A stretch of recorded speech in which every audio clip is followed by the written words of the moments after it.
안녕하세요. 진영규 목사입니다. 2024년 5월 2일 목요일 새벽 묵상을 시작하도록 하겠습니다. 오늘 본문은 어제에 이어서 사도행전 1장 12절에서 26절까지 있는 말씀이고요. 제목은 성령을 기다리며입니다. 지금 오늘 본문은 제자들이 예수님의 지시를 따라서 예루살렘에 머물며 성령을 기다린 장면이 나옵니다. 그 무렵 공동체가 가룟 유다를 대신할 사도로서 마띠아를 선출하는 일도 함께 일어나지요. 성경 이해를 위해서 오늘 본문 말씀을 좀 더 깊이 들여다보도록 하겠습니다. 예수님께서 승천하신 후에 제자들은 예수님의 말씀에 따라 예루살렘 다락방에서 성령을 기다리고 있습니다. 주님이 오시겠다고 약속하셨지만 제자들은 손 놓고 가만히 있지 않고 전심으로 기도하며 성령을 구하는 것이죠. 그리스도인에게 기도보다 더 적극적인 행동은 없습니다.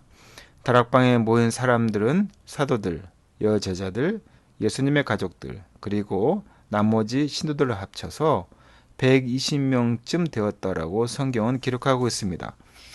그 다락방은 부활하신 예수님이 찾아오셨던 바로 그 현장이었고요. 또 이제 곧 성령이 오실 공동체 처소, 곧 처음 교회당, 예배당이 되었습니다.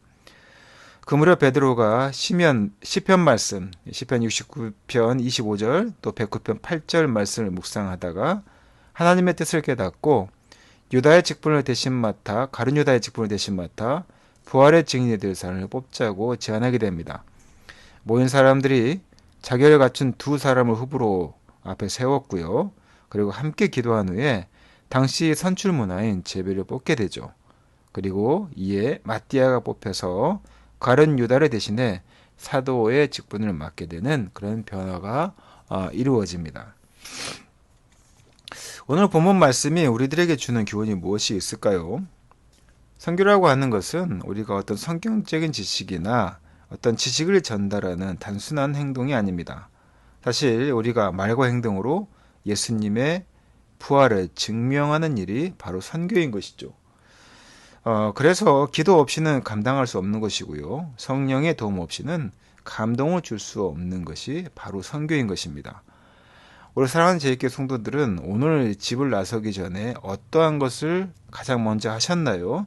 그냥 눈을 비비고 일어나서 나가셨다면 오늘부터는 기도와 묵상으로 성령의 능력으로 충전한 다음에 이 세상을 향해 나갈 수 있었으면 좋겠습니다. 그래서 우리 일상이 선교 현장이 되게 하는 그러한 우리의 말과 행동이 필요한 것이죠. 그것을 통해서 예수님의 부활을 증명하는 것입니다. 사랑하는 제2교 성도 여러분, 오늘 본문에서 베드로는 성경을 묵상하는 중에 하나님의 뜻을 깨닫고 실천에 옮기는 장면이 한 가지 사건이 나옵니다. 예루살렘을 떠나지 말고 성령을 기다리라는 직접 들은 말씀도 명심했지만 또 가룟 유다를 대신할 사도를 세우라는 기록된 말씀도 베드로는 허투루 듣지 않고 놓치지 않았던 것이죠. 선택과 결정을 앞둔 그런 일이 있다면 하나님의 뜻이 무엇인지 다양한 통로로 확인해 볼 필요가 있습니다. 물론 하나님의 뜻을 묻는 여러 가지 방식이 있는데요. 우리가 잘 아는 설교나 또는 묵상, 또는 깊은 기도, 또 누군가의 조언, 또 상황적 해석 등을 가지고 하나님께서 우리에게 어떠한 말씀을 하시는지 우리가 좀 더 깊이 들여다볼 필요가 있는 것이 분명한 것 같습니다. 우리 사랑하는 제1교 성도들, 사랑하는 성도님들, 예수님께서 승천하신 후에 제자들이 예루살렘 다락방에서 성령을 기다리다 성령을 만난 것처럼, 또한 그 안에서 교회가 해야 할 일을 그들이 선택하고 결정한 것처럼 우리도 제1교회 공동체 안에서 하나님의 뜻을 깨닫고 실천에 옮길 일과 또한 선교적 사명을 가지고 예수님의 부활을 증명해야 되는 그런 일들이 우리에게 병행되는 일들이 있습니다. 그럴 때마다 우리가 이러한 일들을 기도 없이는 감당할 수 없다는 것, 또한 성령의 도움 없이는 감동을 줄 수 없다는 그 모든 사역의 전제 조건을 우리가 반드시 인식하시고 어떤 일 결정하든지 기도와 또 성령의 도우심을 구함으로 시작하는 우리 사랑하는 제1교 성도 되셔서 오늘 하루도 주님의 말씀 가운데 살아가는 제1교 성도 되시기를 예수님의 이름으로 축원하고 부탁드립니다. 함께 기도하겠습니다. 주님은 우리에게 주님의 말씀이 어떠한 뜻인지 듣고 또한 결정하게 합니다.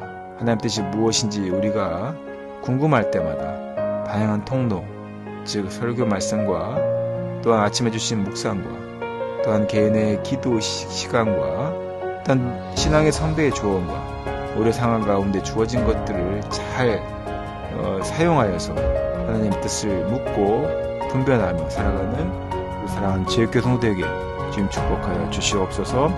이 모든 말씀 거룩하신 예수님 이름으로 기도드렸습니다. 아멘.